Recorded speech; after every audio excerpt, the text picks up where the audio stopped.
Halo pemirsa Ekuator TV, kembali kita berjumpa dalam program Lensa Publik. Dengan saya Rina Chandra, kita akan membahas topik menarik lainnya seputar dunia PKKBN. Dan kali ini kita akan mengambil tema tentang mekanisme pendistribusian alokon. Alokon adalah alat dan obat kontrasepsi yang dikenal sebagai salah satu kunci utama keberhasilan program-program yang ada di PKKBN Tarakan.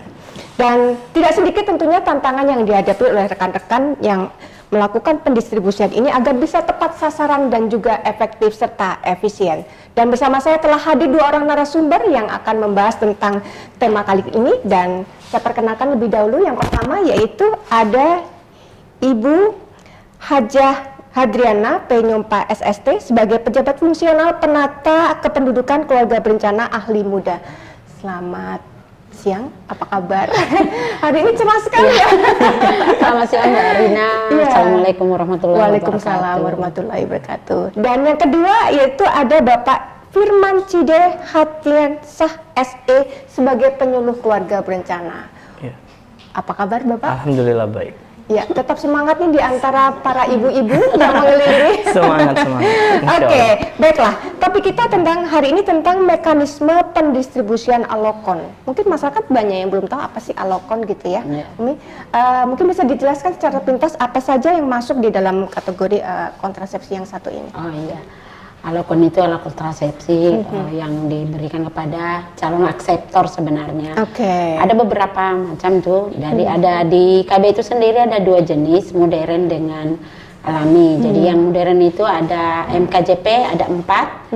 Yang pertama adalah implan atau biasa masyarakat ketahui dengan susuk. Iya, dimasukkan Kemudian gitu ya. IUD itu spiral, biasanya masyarakat tahunya seperti itu. Kemudian ada namanya tubektomi atau MOW, atau biasa masyarakat menyebutnya steril. Steril. Kemudian ada namanya vasektomi atau MOP, masyarakat biasanya mengatakan bahwa operasi pada pria. Kemudian ada suntik, ada pil, ada kondom. Nah kalau untuk yang tidak modern itu pantang berkala, yang seperti itu, yang pakai kalender. Dia melihat masa suburnya seperti apa itu. Yang digelar istilahnya KB kalender orang-orang menyebutnya begitu ya. Itu. Oke, baik Ibu Hadriana, saya coba beralih ke Bapak nih ya. Nah, Bapak sebagai penyuluh keluarga berencana begitu ya. Iya. Nah, mengenai kita sebut tadi alkon ya, alokon, alat kontrasepsi begitu ya. Sebenarnya siapa-siapa saja sih yang boleh dan berhak mendapatkan alokon ini kalau di masyarakat? Oke, first of all, kita ini adalah keluarga besar untuk penyuluh keluarga berencana bersama dengan OPDKB yang memiliki banyak mitra dan akses teman kerja, rekan kerja di seluruh tahapan fasilitas kesehatan yang ada di Kota Tarakan. Dan sebenarnya actually semuanya berhak untuk mendapatkan alat obat dan kontrasepsi sebagai masyarakat Indonesia yang sadar kesehatan dan juga memiliki angka derajat kesehatan yang lebih baik ke depannya. Salah satunya adalah pemenuhan alat obat dan kontrasepsi. Yang berhak tentunya adalah seluruh masyarakat yang memiliki syarat dan ketentuan untuk mendapatkannya, seperti pasangan usia subur atau yang ingin merencanakan kehidupan berencana ke depannya dengan mungkin menunda kehamilan ataupun ingin dengan faktor kesehatan agar bisa menggunakan alat kontrasepsi pilihan yang aman dan tepat untuk mereka. Artinya alat-alat ini tidak digunakan oleh yang tidak pada tempatnya begitu ya, oleh masyarakat. Dan juga mohon maaf tentang biayanya bagaimana Pak sejauh ini? Selama ini selalu diberikan secara gratis, tapi tentu ada syarat dan ketentuan yang harus diikuti atau diasesmenkan oleh para calon pasangan usia suburnya atau ibu-ibu yang ingin menggunakan alat obat dan kontrasepsinya. Kadang-kadang masyarakat kan mohon maaf nih alibinya, waduh nggak mau KB karena nggak punya duit untuk melakukan itu begitu. Nah, apa yang dilakukan dinas terkait untuk masalah ini biasanya, Ibu? Kalau OPD kami sering melakukan edukasi, informasi, misalnya sosialisasi, bagaimana mendapatkan KB gratis itu sendiri. Sebenarnya dalam pendistribusian alokon atau permintaan alokon ada beberapa paskes, jadi fasilitas kesehatan ataupun praktek bidan, praktek dokter, itu ada sekitar 57 paskes, baik jejaring maupun jaringannya. Jejaring itu artinya dia itu penanggung jawabnya adalah dokter. Oke. Jadi misalnya saya punya praktek bidan, terus yang melakukan jawaban itu adalah dokter yang bekerja sama dengan BPJS, itu berarti saya jejaring. Tapi kalau setara dengan Paskes, saya tidak ada kerjasama dengan BPJS, betul-betul mandiri. Semua didistribusikan ke Paskes itu gratis. Gratis. Ya? Cuma ada namanya pada saat masyarakat melakukan atau menjadi akseptor, tentu ada mekanismenya. Kalau misalnya dia ke Paskes kan pasti ada jasa pelayanannya, baik bidan maupun dokter. Tapi khusus untuk gratis, kita di Tarakan itu memang ada dari BKKBN, menu dari BKKBN yaitu pelayanan KB gratis, itu khusus untuk MKJP, yaitu tadi 4 metode yang kita lakukan. Itu untuk tahun ini aja, untuk 2024 itu untuk implan itu 582, kemudian untuk IUD 326, untuk pencabutannya pun ada gratis yaitu 50 akseptor, kemudian untuk MKJP jenis operasi wanita itu ada sekitar 30, kemudian untuk operasi pria ada 1, dan tiap tahun selalu ada untuk program gratis. Biasanya kami melakukan salah satunya ini media edukasi atau informasi, komunikasi dan edukasi ke masyarakat. Salah satunya lewat media cetak ataupun media elektronik. Oke, menarik sekali. Jadi pemirsa di rumah Anda nggak perlu khawatir ya, kalau sekarang itu ada pemerintah sudah sangat kompleks sekali menyiapkan fasilitas gratis gitu ya untuk KB tadi. Baik, saya kembali ke Pak Firman. Bagaimana sejatinya sih alur yang namanya pendistribusian itu kalau di lapangan nih Pak ya? Mungkin sebagai OPD beliau menyediakan, bagaimana untuk penyaluran yang di lapangan? Mungkin ada nggak sih oknum yang mengaku-ngaku sebenarnya tidak layak untuk mendapatkan fasilitas gratis, tapi mereka menggunakan itu, atau sebaliknya yang tidak tepat sasaran, bahkan mungkin terlewati begitu Pak Firman? Gimana? Perlu diketahui bersama bahwa penyuluh keluarga berencana itu ada di setiap kelurahan dan kecamatan yang ada di Kota Tarakan, dan menjadi penanggung jawab ataupun menjadi koordinasi untuk setiap seperti kata Ibu Hadriana tadi adalah fasilitas kesehatan yang ada di wilayah binaan tersebut. Dan tentunya mereka sudah tercatat, terregistrasi untuk bisa dan berhak untuk mengorder lah ceritanya kan, alokon ke kita. Nantinya dari kantor akan menyediakan dan memfasilitasi surat menyurat dan dokumen yang dibutuhkan. Nanti kami dari penyuluh keluarga berencana yang ada di 4 kecamatan dan 20 kelurahan di Kota Tarakan akan mengantar sesuai dengan permintaan dari setiap fasilitas kesehatan, baik puskesmas, bidan praktek, dokter praktek, ataupun klinik-klinik yang memiliki kerjasama bersama kita. Sedangkan mengenai apakah ada oknum-oknum tertentu yang menggunakan alfon tersebut, sangat kecil kemungkinan hal tersebut bisa terjadi karena kita memiliki sistem yang baik di aplikasi SIGA maupun di website SIGA, ataupun bekerja sama juga dengan OPD agar bisa menjaring setiap akun itu terhitung setiap jumlah maupun setiap kuantiti ataupun kuantitas di dalamnya. Jadi terawasi secara baik begitu ya. Mungkin saya tambahkan. Jadi kalau di OPD kami sendiri di Kota Tarakan itu kita sudah ada memang MOU di setiap Paskes, terutama dalam hal pendistribusian alokon. Kemudian kita di dalam perjalanan ada namanya Monep untuk melihat stok of name-nya Paskes itu berapa sih alokonnya. Jadi kita harus memberikan itu setelah ada stok opname dari Paskes yang membutuhkan. Misalnya dia minta 100, pada saat kita stok opname ternyata alokon yang tersedia di Paskesnya 100, berarti kita tidak melakukan pendistribusian. Jadi memang ada terawasi dengan adanya tadi New SIGA untuk pencatatannya, semua pelaporannya itu dilakukan oleh Paskes yang bersangkutan, dibantu tentunya oleh PLKB atau PKB, penanggung jawab wilayah Paskes itu sendiri. Jadi semua PLKB di Kota Tarakan ini mempunyai tanggung jawab ke Paskes-Paskes yang sudah ditentukan dan ada SK-nya. Kemudian yang kedua, setiap Paskes yang bekerja sama dengan kita tentunya dia terregistrasi di BKKBN. Tidak asal begitu tidak ya? asal. Jadi walaupun dia prakteknya besar tapi tidak terregistrasi, kita tidak akan melakukan pendistribusian alokon. Paling dia melakukan mandiri, artinya beli alokon sendiri di apotek atau berbayar begitu ya? Berbayar, tentunya beda.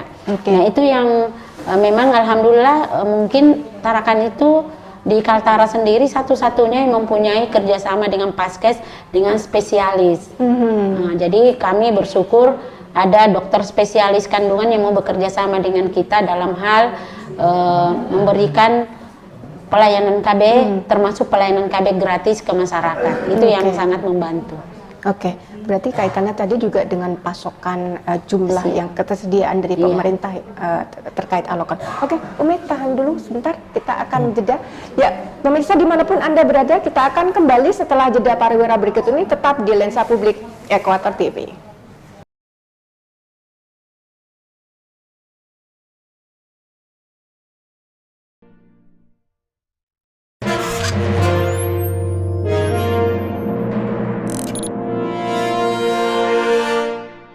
Program Bangga Kencana merupakan rebranding dari Kependudukan Keluarga Berencana dan Pembangunan Keluarga.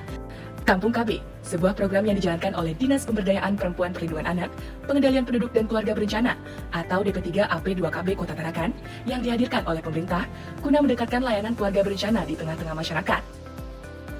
DP3 AP2KB Kota Tarakan juga terus memberikan dukungan dan pendampingan pada masyarakat agar pada setiap tingkatannya menunjukkan kemajuan dalam kemandirian dan keberlanjutan dari perwujudan sebuah kampung KB. Oleh karenanya, mari kita bersama-sama memanfaatkan layanan Kampung KB di wilayah kita dan wujudkan Bangga Kencana menuju Indonesia Emas 2025 melalui Gerakan Masyarakat Hidup Sehat atau GERMAS dan kegiatan berbasis keluarga. Iklan layanan masyarakat ini dipersembahkan oleh Dinas Pemberdayaan Perempuan Perlindungan Anak, Pengendalian Penduduk dan Keluarga Berencana, DP3 AP2KB Kota Tarakan, bersama Ekuator TV.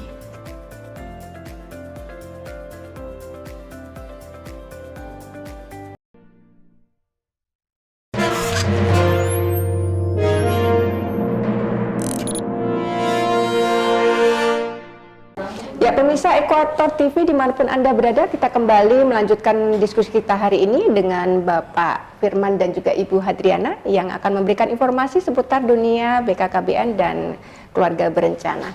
Oke, Bapak Firman, menarik nih. Bapak sebagai seorang pria dan harus menyandang status sebagai penyuluh keluarga berencana. Baik. Apa aja sih sebenarnya dilakukan oleh teman-teman Bapak dan beserta grup yang lainnya gitu di lapangan sejauh ini? Sebagai penyuluh keluarga berencana Kota Tarakan, seperti saya bilang tadi, kami ada di setiap kecamatan dan kelurahan yang memegang wilayah binaan tentang dan menyelenggarakan program Bangga Kencana di dalamnya. Oke. Nah, salah satu tugas fungsional kami itu adalah benar tadi yang kita sampaikan di topik tadi tentang distribusi alokon, alat obat dan kontrasepsi di wilayah binaan. Tapi tentunya distribusi ini juga bukan hanya mendistribusikan, tapi kita juga bisa memberikan promosi dan KIE tentang apa itu alokon, baik ke fasilitas kesehatan maupun kepada jejaringnya maupun juga kepada tenaga-tenaga kesehatannya seperti apoteker maupun bidannya, terutama tentang bukan tentang fungsi alkon itu lagi, tapi tentang bagaimana pemesanan alkon yang baik dan benar, terus melihat tanggal expire dari alkon tersebut dan juga alur pemberian alkon itu dari vaskes ataupun ke jejaringnya ataupun ke bidan praktek ke dokter prakteknya. Dan tentunya juga kita memberikan konseling kepada calon-calon akseptor yang ingin menggunakan alat obat kontrasepsi yang telah kita distribusikan ke fasilitas-fasilitas kesehatan sesuai dengan wilayah binaan kami masing-masing. Oke. Tugas Pak Firman sebenarnya kompleks sekali ya, Ibu Hadiati. Jadi mengawasi sampai mendistribusi. Nah, pertanyaan saya, bagaimana dengan kondisi stok kita nih? Nanti permintaannya tinggi, demand-nya tinggi, pemerintah tidak punya cukup stok untuk penyediaan di lapangan. Apa yang dilakukan oleh pemerintah sejauh ini? Kalau di OPD DP3 AP2KB itu sendiri, kalau khusus untuk wilayah Kaltara, kita alhamdulillah tidak pernah kehabisan stok. Selalu tercukupi ya? Ya cukup, karena dalam hal, memang di sini di kantor kami itu ada namanya bendahara material, khusus yang membidangi atau melakukan stok opname di tiap bulan. Ada laporannya, jadi begitu kurang, kami langsung minta seperti itu. Jadi kita sudah menghitung berapa kebutuhan di dalam setahun untuk paskes-paskes yang bekerja sama dengan kita.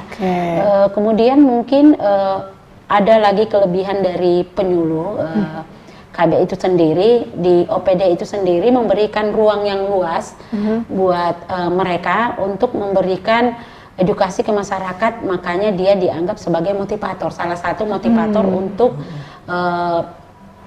calon akseptor yang mau ber-KB, terutama yang gratis. Itu salah satu sangat besar bantuannya. Tentunya kader juga, kader KB kami juga sangat antusias untuk memberikan edukasi atau informasi kepada masyarakat tentang KB, baik secara gratis maupun berbayar. Tapi biasanya sih lebih besar ke gratis. Dan memang salah satu syarat untuk KB gratis itu tidak ada menyangkut masalah dia golongan menengah ke atas, tidak ada, tapi yang penting dia adalah push dan ada tidak ada kontra indikasi pada calon akseptor itu sendiri. Jadi mau dia kaya terus dia mau menggunakan akseptor itu sendiri, terutama operasi ya, karena biaya operasi itu untuk wanita itu sendiri memang sekitar 5 juta ke atas bila dia berbayar. Tapi kalau gratis free sama sekali. Bahkan perhatian pemerintah kota juga sangat antusias untuk kegiatan kami ini. Misalnya ada biaya tambahan itu biasanya dibantu oleh APBD Kota Tarakan, itu yang sangat kami syukuri, ada bantuan dari pemerintah untuk kegiatan ini. Kemudian untuk kegiatan-kegiatan yang selain sebagai motivator, tentunya PKB juga sangat membantu bagaimana dalam hal pendistribusian itu betul-betul jeli untuk pelaporannya. Jika ada paskes yang pelaporannya kurang, tentu bantuan juga dari PKB atau PLKB yang kami sangat antusias memberikan reward tentunya kepada mereka. Walaupun rewardnya cuma terima kasih, tapi alhamdulillah senang gitu ya, senang aja. Iya, itu sih. Baik, Pak Firman, saya ada pertanyaan menarik nih. Baik. Mengenai calon-calon akseptor tadi, bagaimana dengan yang tinggal di pelosok? Kita tahu Tarakan ini banyak jalan-jalan tikus yang mungkin sangat sulit diakses oleh kendaraan dan sebagainya. Untuk menjaga mereka tetap tercatat dan tetap masuk dalam daftar akseptor kita, apa yang dilakukan oleh teman-teman kader? Oke, ya perlu diketahui bersama juga bahwa sebagai penyuluh keluarga berencana, apalagi saya ada wilayah binaan yang sedikit di pelosok seperti Kelurahan Pantai Amal, khususnya di RT 14 dan RT 13 itu, kita memiliki kader institusi masyarakat pedesaan. Biasa kita menyebutnya pembina PPKBD atau sub PPKBD yang memegang beberapa RT di setiap wilayah binaan kami. Mereka bukan seseorang yang ditunjuk dari mana lalu duduk di sana, tapi mereka adalah orang-orang yang tinggal di situ, masyarakat lokal masyarakat lokal yang hidup dan besar dan berinteraksi dengan warga-warga lokal di sana, yang kita jadikan kader keluarga berencana, kader tim pendamping keluarga, agar bisa membantu setelah kita mempromosikan tentang komunikasi, informasi dan edukasi tentang program Bangga Kencana, khususnya tentang pelayanan KB gratis. Mereka menyampaikan selanjutnya kepada tetangga, rumah di sebelah gang, di pinggir jalan, hingga akhirnya bisa mengakses setiap sudut untuk informasi tentang komunikasi, informasi dan edukasi tentang KB gratis maupun mereka-mereka yang ingin terdata di dalam pasangan usia subur. Dan ditambahkan juga kita ada pendataan keluarga, di mana di dalam pendataan keluarga itu selalu menjaring semua pasangan usia subur yang ada di setiap RT, dan kadar pendatanya yang kita pilih di tiap-tiap RT tersebut adalah orang-orang yang tinggal di sana. Jadi akan sangat sedikit sekali miss kalau seandainya tidak menemukan pasangan usia subur tersebut.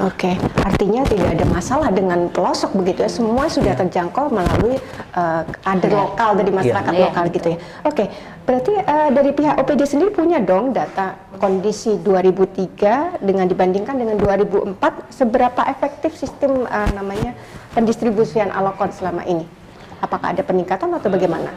Kalau masalah data yang validnya mungkin tidak diinikan, tapi yang jelas dengan adanya antusias Paskes untuk bekerja sama dengan kita itu menandakan bahwa apa yang sudah dilakukan lewat edukasi yang disampaikan oleh kader, mulai dari kader itu tersampaikan, berarti artinya masyarakat lebih antusias. Jadi membuktikan dari awalnya cuma 40, 2022 itu sendiri cuma 42 Paskes, sekarang sudah 57. Ada peningkatan? Iya, ada peningkatan. Itu belum dihitung jejaring-jejaringnya. Jadi minimal ada peningkatan, bahwa kemudian ada aturan 2023 bahwa Paskes yang PMB itu praktek bidan itu yang awalnya menjadi jejaring bisa menjadi setara Paskes asal tidak bekerja sama dengan BPJS. Artinya dari PMB itu sendiri ada beberapa yang sudah jadi setara Paskes, tidak bekerja sama lagi dengan dokter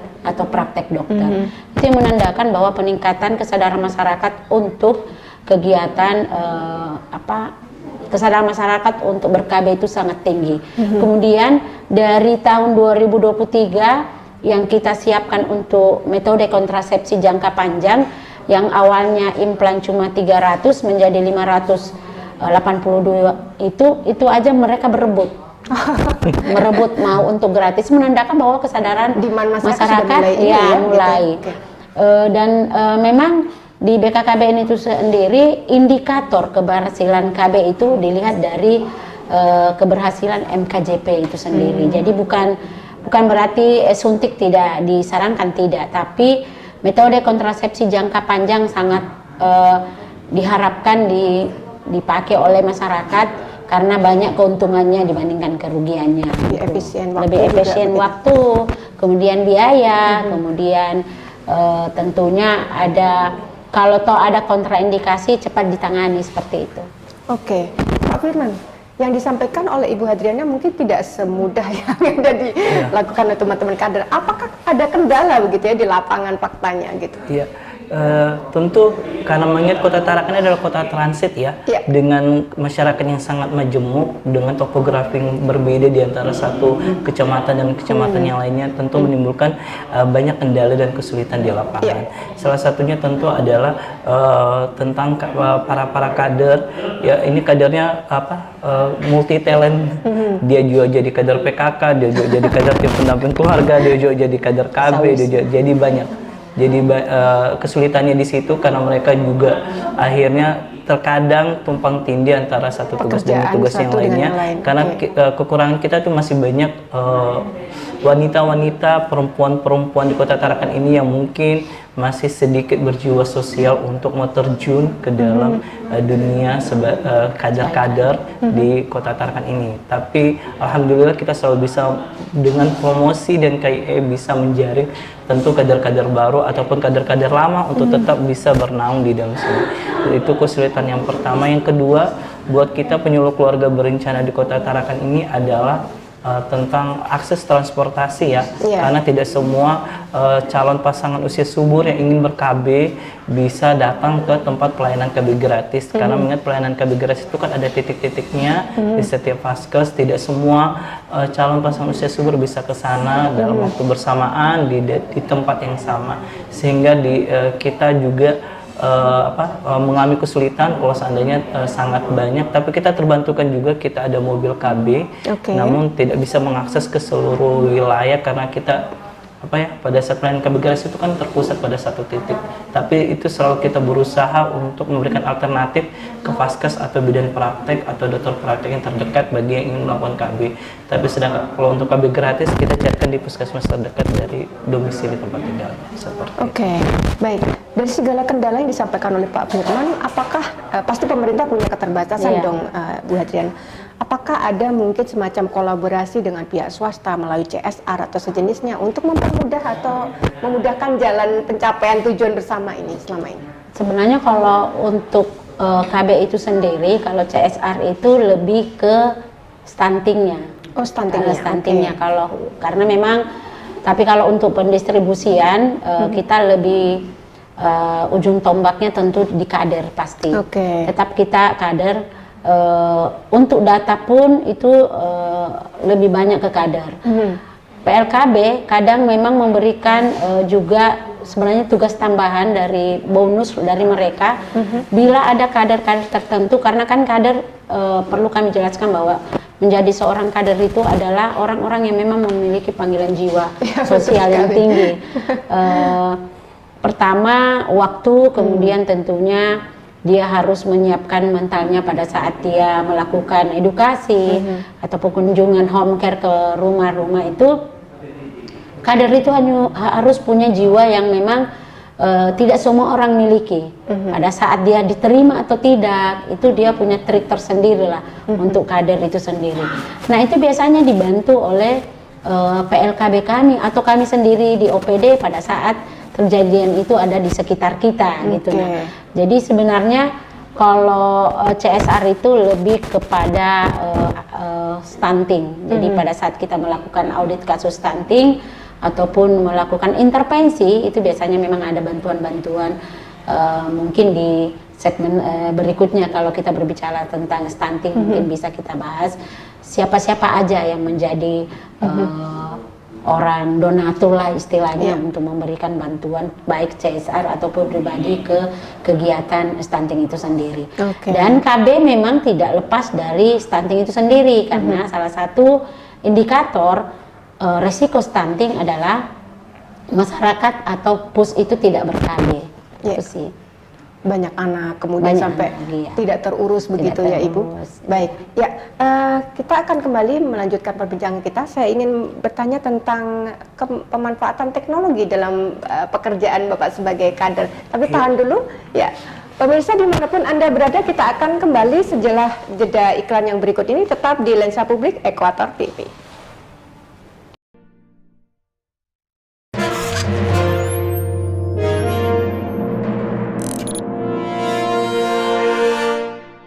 Program Bangga Kencana merupakan rebranding dari Kependudukan Keluarga Berencana dan Pembangunan Keluarga. Kampung KB, sebuah program yang dijalankan oleh Dinas Pemberdayaan Perempuan Perlindungan Anak, Pengendalian Penduduk dan Keluarga Berencana atau DP3 AP2KB Kota Tarakan yang dihadirkan oleh pemerintah guna mendekatkan layanan keluarga berencana di tengah-tengah masyarakat. DP3 AP2KB Kota Tarakan juga terus memberikan dukungan dan pendampingan pada masyarakat agar pada setiap tingkatannya menunjukkan kemajuan dalam kemandirian dan keberlanjutan dari perwujudan sebuah kampung KB. Oleh karenanya, mari kita bersama-sama memanfaatkan layanan Kampung KB di wilayah kita dan wujudkan Bangga Kencana menuju Indonesia Emas 2025 melalui Gerakan Masyarakat Hidup Sehat atau GERMAS dan kegiatan berbasis keluarga. Iklan layanan masyarakat ini dipersembahkan oleh Dinas Pemberdayaan Perempuan Perlindungan Anak, Pengendalian Penduduk dan Keluarga Berencana, DP3 AP2KB Kota Tarakan, bersama Ekuator TV.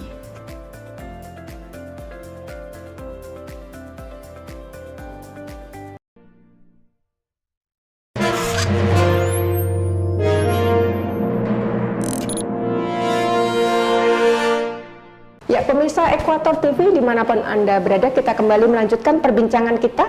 Saya kembali ke Pak Firman. Baik. Tadi saya menyinggung tentang teknologi. Teknologi diciptakan untuk memudahkan kerja manusia, begitu. Apa aja yang selama ini dilakukan oleh teman-teman kader dalam pemanfaatan teknologi dalam memudahkan tugas dan tanggung jawab di lapangan itu? Iya, tentunya teknologi itu harus mudah diakses dan mudah diikuti dan implementasikan di dalam kehidupan kita masing-masing. Dan itu tidak terkecuali bagi kader-kader institusi masyarakat pedesaan kita, kader INP maupun kami sendiri sebagai penyuluh KB dalam melakukan distribusi alokon. Tentunya kita bisa menggunakan banyak media sosial ya yang saat ini sedang berkembang dengan baik itu dengan WhatsApp, Facebook, ataupun juga kita bisa membuat link Google Chrome untuk tentang data-data yang diinginkan, seperti contohnya dengan bidan kita bisa saling chit-chat, dan juga dengan kader mereka juga bisa kita bantu untuk memasukkan kegiatan-kegiatan mereka seperti saya bilang di aplikasi SIGA ataupun di website Kampung KB, di mana itu terintegrasi dengan teknologi dan juga sosial media, dan juga tentunya membutuhkan banyak partisipasi dari banyak orang sehingga akhirnya bisa membuatkan platform-platform yang nyaman dan juga akuntabel, dalam arti bisa diakses ke para kader-kader PPKBD maupun kader IMP maupun juga para bidan yang bekerja sama dengan fasilitas kesehatan kami dalam mendata ataupun mencatat kebutuhan alokon di setiap vaskes atau wilayah binaan kami. Oke, bagaimana dengan masyarakat sendiri? Apakah mereka sudah siap dengan melek teknologi begitu ya, menggunakan aplikasi yang ada atau? Seperti yang saya sebutkan tadi, aplikasi Kampung KB ataupun website Kampung KB ataupun juga SIGA itu tidak bisa diakses ke semua orang, hanya kepada kader-kader yang kita berikan tanggung jawab sesuai dengan fokus tugas dan deskripsi jobnya. Namun tentu tetap bisa diakses seperti aplikasi Kampung KB, website Kampung KB itu masih bisa dibuka. Mereka bisa show up melihat kegiatan-kegiatan yang ada, tapi tidak bisa menginput data karena mereka hanya sebagai audience yang hanya memonitoring tentang kegiatan tersebut.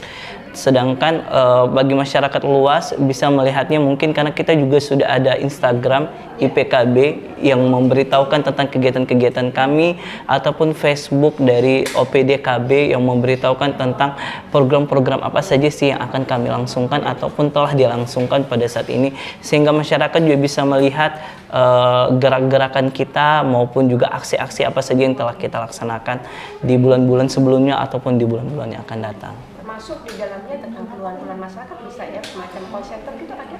Oh iya, kita juga kalau untuk call center sih selama ini kita lah nih yang jadi call centernya, calling centernya, jadi tidak 911 but langsung kontak person ke kita, karena benar kata Umi, alat obat kontrasepsi itu harus cepat tanggap ya. Karena ini berhubungan dengan kesehatan, berhubungan juga dengan kehidupan orang banyak, jadi tidak boleh disalahgunakan. Informasi harus cepat terserap agar bisa segera ditindaklanjuti dengan cepat, sehingga diberikan wewenang kepada setiap penyuluh KB untuk men-share WhatsApp mereka kepada seluruh kader, kepada seluruh wilayah binaan mereka, tenaga kesehatan, agar jika terjadi sesuatu something wrong, kita bisa segera backup dan bisa mengkomunikasikannya langsung ke pihak OPD seperti itu. Oke, jadi gercep begitu bahasa sekarang ya. Oke. Baik, Ibu Hadiana, di samping dengan kerjasama pihak-pihak lain, tentunya BKPUN di bawah DP3AP2KB pastilah berkolaborasi dengan instansi-instansi pemerintahan yang lain gitu. Kira-kira apa yang dilakukan oleh dinas-dinas lain seperti dinas kesehatan atau mungkin instansi lain yang dalam hal ini? Oh iya. Kalau dengan dinas kesehatan kita memang ada kerjasama dan dalam bentuk dokumen itu, jadi segala sesuatunya, karena alhamdulillah Kota Tarakan itu mungkin memang dibandingkan dengan daerah lain, semua puskesmasnya terakreditasi dan semua puskesmasnya BLUD. Jadi segala laporan itu harus terinci, termasuk harga. Jadi sudah disepakati dengan dinas kesehatan bahwa yang mengamprah obat adalah puskesmas masing-masing karena yang tahu kebutuhannya, tapi tetap laporan semua setiap bulan itu harus masuk. Bahkan setiap hari ada puskesmas melakukan penginputan data itu setiap hari lewat dinas kesehatan, itu kelebihannya. Jadi kemudian walaupun dinas kesehatan tidak secara langsung dalam pengamprahan, tetapi laporannya jelas, termasuk dalam hal stok opname itu dilakukan oleh Paskes di bawah dinas kesehatan. Dan alhamdulillah kita sangat bersyukur bahwa di Kota Tarakan itu sendiri mungkin karena memang kita mempunyai rumah sakit yang terbesar ya di Kaltara. Jadi rumah sakit itu antusias untuk melakukan kerjasama dalam hal pelayanan KB gratis, metode kontrasepsi jangka panjang, karena kebutuhan masyarakat itu sangat tinggi, dan Tarakan sendiri bekerja sama dengan rumah sakit swasta. Di samping kita melakukan kerjasama dengan Rumah Sakit Kota Tarakan, RSUKT, Rumah Sakit Dr. Yusuf, dan Rumah Sakit Pertamina juga melakukan kegiatan yang sama untuk kegiatan MKJP, termasuk di dalam hal klinik-klinik di bawah angkatan, misalnya Angkatan Laut, kemudian Angkatan Darat, melakukan kerjasama dalam hal pelayanan KB gratis itu sendiri. Jadi memang kerjasama dengan instansi terkait yang berhubungan dengan pendistribusian alokon itu sangat terapi, karena memang ditunjang dengan status rumah sakit atau status puskesmas itu sudah terakreditasi. Dan perlu memang dijelaskan untuk tahun 2023 program KB itu sudah masuk dalam program nasional. Jadi kalau dulu kan masih program sekunder bukan primer, jadi Paskes yang tidak bekerja sama dengan kita pun lolos aja. Sekarang Paskes kalau tidak bekerja sama dengan OPDKB dalam hal ini bahwa BKKBN itu, maka dia mempunyai nilai 0 dalam hal kerjasama dengan pihak ketiga misalnya seperti itu. Jadi wajib memang seluruh Paskes bekerja sama dengan BKKBN, dalam hal ini OPDKB di Kota Tarakan DP3 AP2KB. Kecuali memang Paskes yang memang mandiri betul-betul tidak berhubungan dengan akreditasi. Yang terutama yang swasta Ya, yang punya swasta. kemampuan finansial lebih begitu Ya, ya. mungkin, tapi alhamdulillah Pertamina yang secara finansial mungkin lebih mau bekerja sama melakukan KB gratis, terutama operasi wanita. Sudah kami lakukan tahun ini. Dan terutama di sana BPJS juga berlaku begitu Iya, ya. betul. Baik, Pak Firman, ada nggak sih kendala yang tidak bisa disolusi oleh rekan-rekan kader di lapangan begitu sejauh ini mengenai pendistribusian alokon? Selama ini sih alhamdulillah sistem kita itu terintegrasi dengan baik ya, baik dari pusat ke kabupaten kota atau OPD maupun juga ke kami di kelurahan atau kecamatan. Jadi saya rasa kendala dan kesulitan itu pasti ada di setiap tahunnya, Apa tapi itu? alhamdulillah bisa terintegrasi dengan baik. Contohnya mungkin kayak ada Vaskes yang masih malas untuk melakukan pencatatan dan pelaporan di SIGA, namun segera bisa kita melakukan KIE lagi, intervensi bahwa apa kendalanya sehingga tidak melakukan pelaporan. Biasanya itu aja sih. Kalau mengenai pemenuhan alokon, alhamdulillah selalu ada monep seperti kata Umi tadi bahwa itu yang menjaga agar alokon tetap terpenuhi di setiap Vaskes-Vaskes yang membutuhkan seperti itu. Oke, tadi menyinggung masalah monef tadi, saya jadi ingat ada monitoring evaluasi gitu yang dilakukan oleh OPD terkait gitu. Apa aja selama ini yang telah dilakukan dan kebijakan seperti apa yang biasanya ditempuh? Iya, monef itu kami lakukan dalam setiap triwulan ke Paskes. Jadi ada beberapa Paskes memang tidak secara menyeluruh, kecuali di Januari baru secara menyeluruh. Tapi untuk per triwulan ya memang kita lihat Paskes-Paskes yang seperti yang dijelaskan tadi Mas Firman bahwa ada Paskes misalnya dalam hal pencatatan tidak akurat atau tidak sesuai dengan data, ada perbedaan. Contoh, dalam sehari-hari dia melakukan pelayanan 5 pelayanan KB, ternyata yang masuk di SIGA misalnya cuma 4. Apa yang dilakukan? Nah itu monep, jadi kita memberikan trigger sih sebenarnya bahwa kalau data yang diberikan tidak sesuai dengan pemakaian, maka pada saat melakukan permintaan atau pengamprahan itu tidak kita layani. Dan alhamdulillah dengan adanya monep per 3 bulan itu sangat membantu. Kemudian dilakukan juga monep, mungkin masyarakat juga harus tahu di sini bahwa ada beberapa Paskes yang menganggap bahwa bila masa expire obat ini atau KB ini mendekati Tanggal expire-nya tidak dilakukan lagi. Itu beberapa kali kita melakukan sosialisasi ke Paskes, dan saya rasa semua Paskes punya apoteker, jadi dia lebih paham tentang bagaimana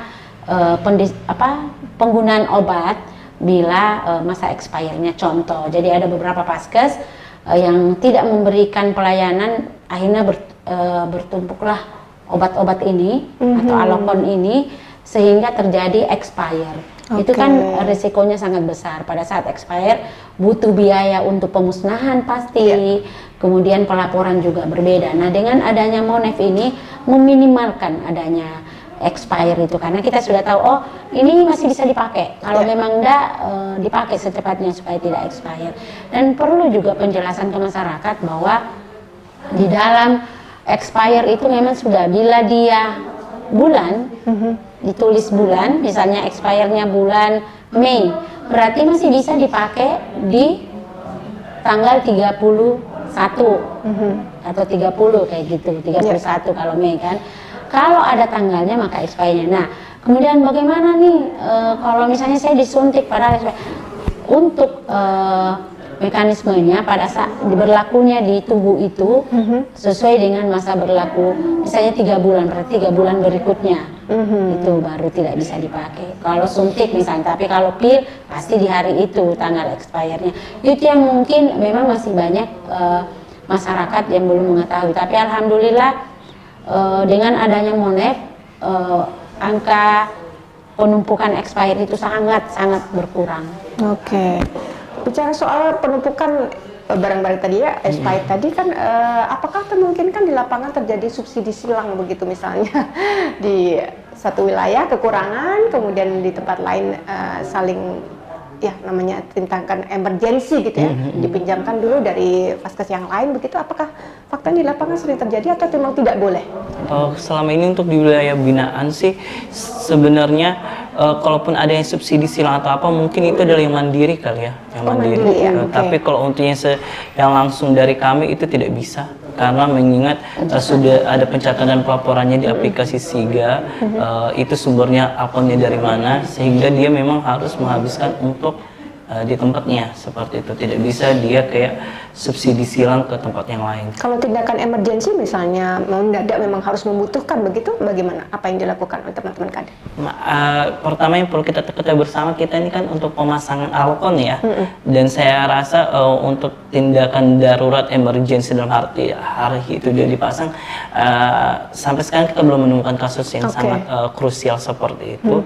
Tapi selama ini juga setiap fasilitas kesehatan yang saya ketahui bersama bahwa mereka bukan cuma sumber alkonnya bukan cuma dari kita, the only one source not us, bukan cuma kami aja yang menjadi tempat dia untuk minta alkon, dia bisa juga dapat alkon mungkin dari apotek ataupun dari sumber-sumber yang lain, seperti itu. Jadi mungkin pada saat emergency dia bisa menggunakan sumber-sumber tersebut. Oke, jadi alurnya sudah mulai tertata ya untuk saat ini dibandingkan dengan tahun-tahun sebelumnya. Baik Umi, sebagai closing statement terakhir, apa yang ingin disampaikan kepada rekan-rekan di rumah, para ibu-ibu? Silahkan. Ya, ibu-ibu yang di rumah, yang terutama ibu-ibu pus ya, pasangan usia subur yang berminat untuk KB, mendapatkan informasi itu harus pada tempat yang tepat. Karena informasi yang seleweran misalnya ada mitos-mitos itu belum tentu betul. Jadi setiap bila mau melakukan atau berminat untuk ber-KB harus meminta informasi kepada yang tepat. Salah satunya tentunya kader KB yang seluruh wilayah sudah ada. Setiap kelurahan ada 4 kader KB, baik sub PPKBD maupun PPKBD itu sendiri. Kemudian setiap wilayah ada PKB dan PLKB kami untuk melayani, memberikan informasi yang sebenarnya. Kemudian jangan pernah ragu untuk ber-KB. Cobalah yang betul-betul cocok buat kita, mulai dari yang ada hormonnya maupun tidak ada hormonnya, semua ada di OPD KB atau DP3A P2KB Kota Tarakan. Dan jangan lupa, bukan jumlah anak yang dihitung, tapi bagaimana perencanaan kita ke depannya. Berencana itu keren. Ya, super sekali. Ya, Pak Firman mungkin ada tambahan untuk harapan buat masyarakat? Kalau saya sih adalah kepada bapak-bapaknya nih, kepada kaum adamnya. Nah, buat bapak-bapaknya selama ini kan yang kita lihat adalah pada saat mereka ingin vasektomi atau tubektomi, baru nih dipapah, dibantu dan didampingi oleh pasangannya. Seharusnya bahkan sampai pil atau kondom atau suntik yang kelihatan sangat sepele itu seharusnya tetap ditemani, karena ini kan adalah tentang masa depan berkeluarga yang baik dan benar ke depannya. Sama seperti Umi, this is not about berapa banyak anaknya, tapi bagaimana menciptakan anak-anak itu ruang yang aman untuk ke depannya untuk lebih baik. Karena bukan lagi zamannya tanda kutip banyak anak banyak rezeki kan, itu seperti mengintimidasi bahwa satu anak berarti tidak ada rezekinya kan. Tapi ini tentang bagaimana agar setiap anak itu bisa tumbuh dengan penuh kasih sayang dari 8 fungsi keluarga yang selalu kami tanamkan di setiap kader, di setiap masyarakat di wilayah binaan kami, bahwa semua bisa terpenuhi dengan sangat baik. Jadi buat bapak-bapak di luar sana harus selalu mendampingi ibu, istri, perempuan-perempuan, bukan cuma bapak, saudara laki-laki menemani kakaknya yang sedang menikah, semuanya harus berperan serta.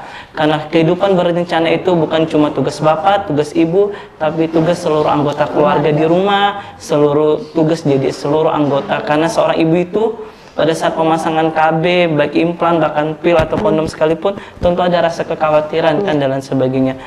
Disitulah butuh support dari semua elemen orang-orang yang ada di dalam rumah, bahwa you not alone, kamu tidak sendirian, kita bekerja sama bersama kamu, kita akan membanggakan dan menyemangati kamu untuk bisa hidup bersama kita lebih lama dan lebih layak dan lebih baik dan lebih bahagia. Oke, super sekali yang disampaikan Pak Iya. Firman, Ibu Hadiana.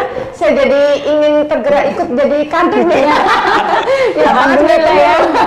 Ya, pemirsa, demikian tadi perbincangan kita seperti yang disampaikan oleh narasumber kita. Jangan lupa untuk merencanakan jauh ini. Tidak banyak anak, Bukan berarti tidak ada banyak rezeki. gitu ya. Ya. Semua harus direncanakan Baik, matang-matang. baik. Terima kasih kesempatannya untuk berdialog hari ini. Mudah-mudahan bisa memberikan informasi buat masyarakat di Tarakan untuk bila butuh informasi, keluhan dan sebagainya bisa menghubungi pendamping KB yang ada di wilayah Anda. Saya Rina Chandra, terima kasih telah menyaksikan Ekuator TV di Lensa Publik. Salam.